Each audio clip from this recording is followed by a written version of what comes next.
Est-ce possible de vivre le changement climatique sans le subir? Eh bien je pense que oui. Cette vidéo fait suite à une petite série de 4 vidéos qui critiquent les différentes postures à adopter en vue du changement climatique que l'on connaît actuellement. Je mettrai en perspective certaines autres postures que j'ai abordées avant. On entend souvent ce genre de discours. De toute façon, l'humain s'en sortira grâce aux technologies. C'est pas à moi de faire des efforts alors que c'est l'État et les entreprises les vrais responsables.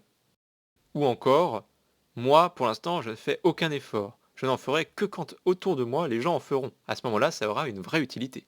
Et pour finir, bon, de toute façon, le monde, il est foutu, moi, je profite.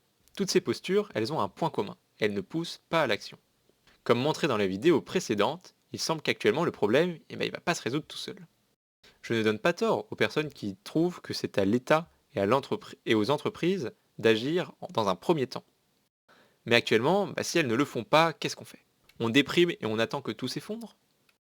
Pour moi, il faut prendre une posture active, mais pas n'importe laquelle et pas n'importe comment. Je m'explique. Si l'on cherche encore à garder le monde comme on le connaît actuellement, je pense que c'est foutu. Nous allons forcément connaître des changements drastiques dans notre quotidien et on commence déjà à les voir en France.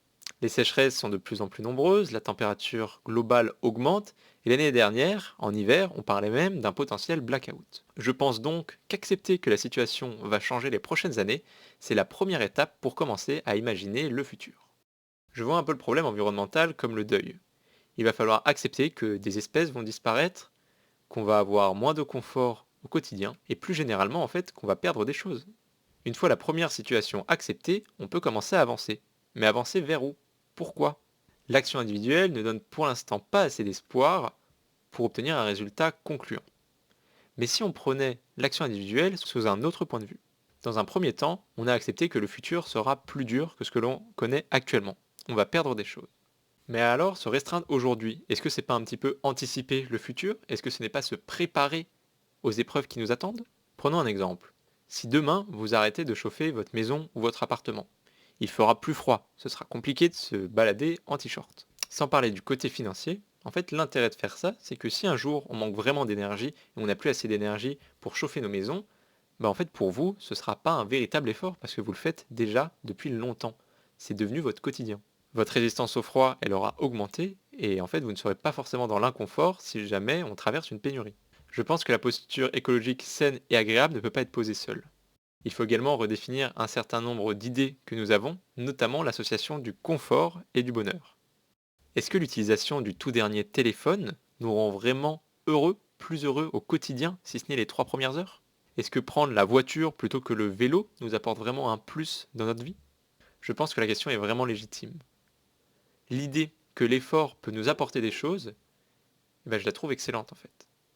Ici, l'avantage, c'est que si on fait un effort pour l'écologie, on est sûr d'avoir un résultat rien que déjà personnellement. On va avoir gagné quelque chose. Peu importe que ça impacte le climat ou non, l'effort qu'on va faire dans notre quotidien, il va nous apporter personnellement. On peut regarder de toute façon, peu importe le résultat. Si l'humanité, elle se redresse complètement et tout le monde fait ses superbes efforts, vous aurez participé à ça et au final, vous serez heureux d'avoir participé justement au changement d'état au niveau du climat. Si à contrario, le monde continue à se dégrader, une fois qu'il y aura des catastrophes, vous serez préparé en amont. Et là, du coup, quand ça arrivera, pas de problème, vous avez anticipé. Qu'on croit ou non que le monde va arriver à faire face à cette crise climatique, en fait, ici, tous les résultats ne sont pas un mauvais pari. Chacun va venir nous apporter quelque chose personnellement. J'aimerais également aborder un deuxième point dans cette vidéo, notre rapport au vivant. J'ai cité un certain nombre d'actions qui ont un impact négatif sur l'environnement dans notre quotidien.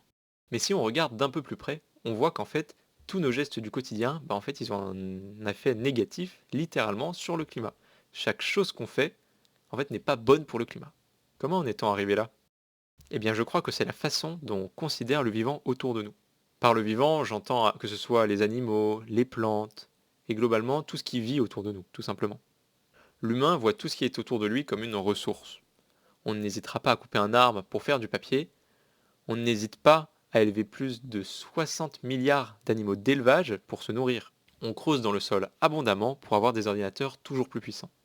Chaque partie de la Terre est exploitable et peut nous aider à avoir toujours plus de confort. mais plus particulièrement en fait à combler toutes nos envies. Est-ce que le problème de base, il vient pas d'ici? Est-ce que si l'humain ne voyait plus l'ensemble du vivant autour de lui comme une ressource, ça ne résolverait pas le problème de base?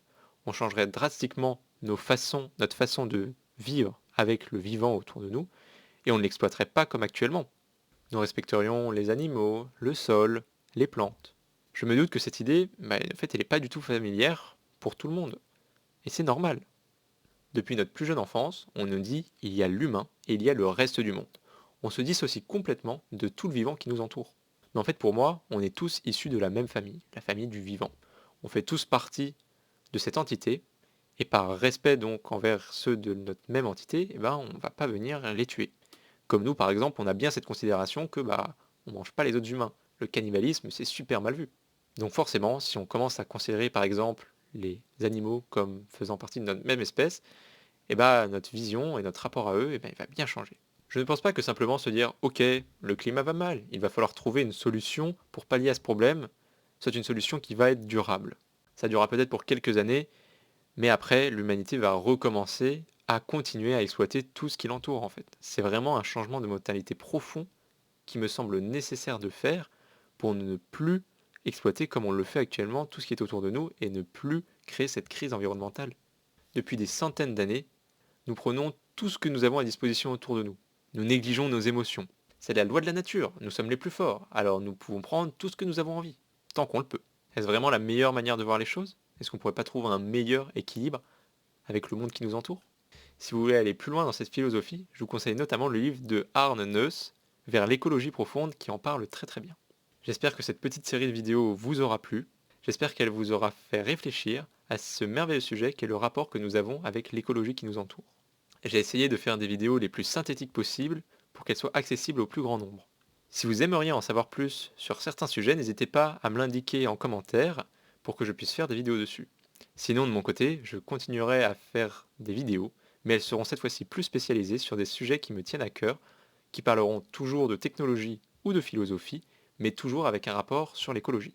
Je le redis une dernière fois, mais tout ce que je dis ici, ça n'a pas pour but de vous dire il faut faire forcément tout de suite, maintenant, comme ça. C'est vraiment pour aider, en tout cas à faire un premier bout de réflexion. Les vidéos, elles sont pas complètes, je traite le sujet que partiellement. Mais je pense que c'est important d'avoir une première idée et de commencer à réfléchir sur ces sujets. À bientôt!